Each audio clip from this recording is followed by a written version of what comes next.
Hi, my name is Lennon, and for my Year 12 project, I've chosen to look at Chronic Traumatic Encephalopathy, also known as CTE. Now, what is CTE? CTE is a neurodegenerative disease caused by concussive and sub-concussive hits to the head. A concussive hit is a knock to the head that surpasses the concussion threshold, and in doing so gives the individual a concussion. A sub-concussive hit is one that doesn't quite concuss the individual but still leaves the player dazed. These hits are in fact much more dangerous than the concussive hits, as the person appears to be fine and so there's no recovery taken, and the build-up of these hits are very dangerous. In simple terms, CTE is a brain injury that's caused by head knocks. It was officially discovered in 1928 by a doctor named Harrison Martland. He noticed that boxers would have severe mental issues towards the end of their career or after they'd stopped boxing altogether. The boxers themselves actually knew of the illness and had just called it punch drunk, as they were known to stumble around the ring as if they were drunk. Since then, there have been many studies done on this disease, and many different names were used to label it, such as punch drunk syndrome and dementia publicita, as well as a few others. But it wasn't until 2002 that it was officially known as Chronic Traumatic Encephalopathy, when a man by the name of Bennett Amalu made the first diagnosis on an NFL Hall of Fame legend, Mike Webster. This was the first major breakthrough for CTE, and it brought awareness onto the subject like never before, even inspiring a movie which is called Concussion and starred Will Smith as Dr. Amalu. As previously stated, CTE is caused by head knocks, and so it's predominantly seen in contact sports. The main two contact sports that CTE features in is boxing and NFL. This is because the head is targeted in these two sports. In boxing, the aim is to knock out the opponent by punching them in the head. This is obviously very dangerous and has a serious impact on the individual's brain. And in NFL, the players are taught to lead with their head when coming into contact with another player, thus causing the head issues. When the player leading with their head is struck, the mass of the oncoming player is raised by up to 67%, which in turn causes a lot of force to go directly onto the player's head, creating these issues.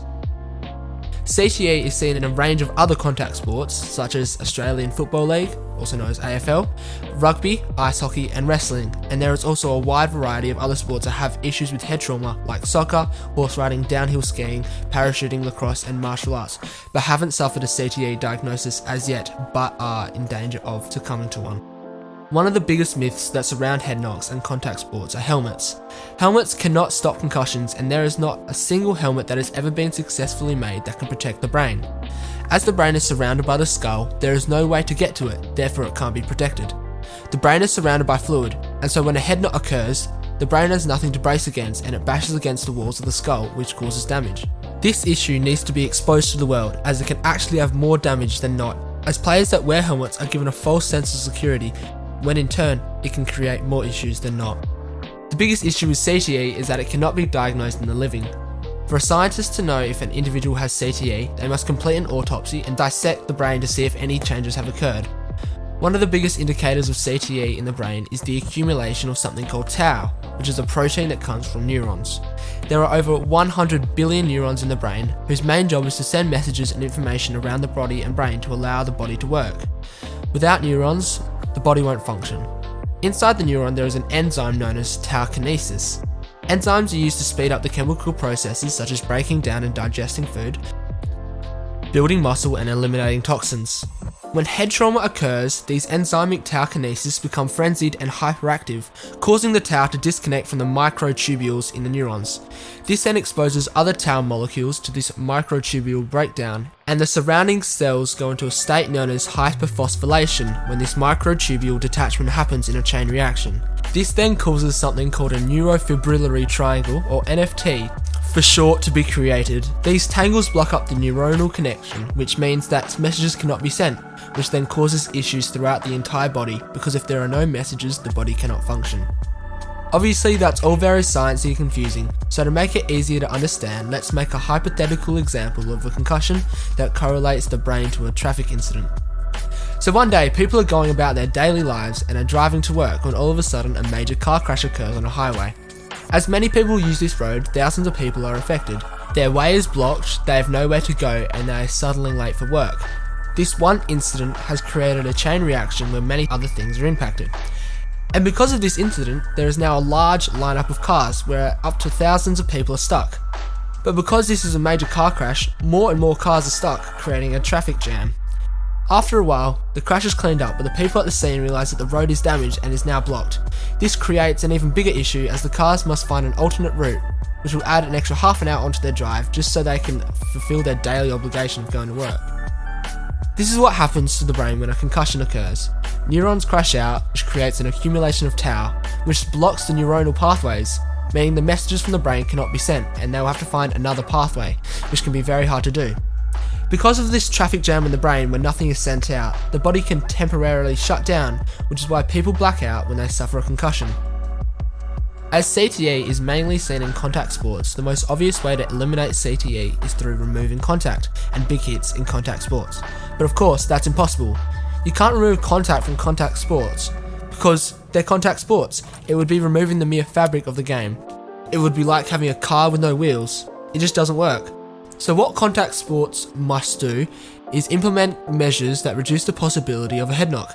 Each sport has their own thing that they can do to reduce the impact of CTE. In NFL, one of the main sectors that CTE can be reduced in is training. It is a major issue when it comes to head trauma, as players often feel the need to go harder in order to gain attention from the selectors. They have less strict rules and have a lack of safety in general. In the NFL, 72% of the concussions that players suffer occur at training. This unbelievable number can be brought down so easily just by reducing the amount of full contact at training. In boxing, one thing they can expel from their game is weight cutting. This is used when players need to rapidly lose weight in order to be in the weight category that is required. The way it works is through extreme dehydration, where the individual must not eat or drink for up to days at a time, and they must sweat out all the fluids to ensure they get to the minimum weight. This lack of fluid means less protection around the brain, which means the individual is more susceptible to concussions and head trauma. But it's not just the rules and regulations in contact sports that need to be changed. It's the mindset of those playing and watching the sport that needs to change. People need to start treating the brain with care. The brain is in fact an organ, the most important organ in the body. So why don't we treat it like an organ? Head knocks disrupt brain function, therefore body function, and because of this, are arguably more dangerous than any other organ damage, and should be taken better care of in recovery. If a liver suffered a heavy knock, or even worse, a lung was punctured, then the unfortunate individual would be sitting out of the sport for up to months. Yet with head knocks and concussion, players are let out to play within minutes of the incident, which in fact can create even more damage. This needs to be changed in order to protect the brain.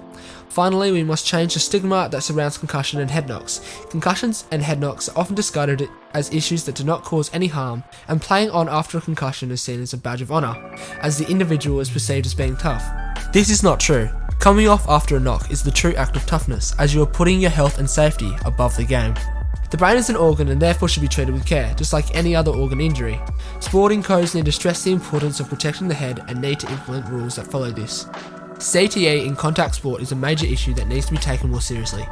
Too often head knocks are brushed aside as minor occurrences rather than severe injuries. In the future, scientists need to continue looking for a way to diagnose CTE in the living. This is the most vital piece of the puzzle, and until this solution is found, the world is at the mercy of chronic traumatic encephalopathy. Thank you for watching my video.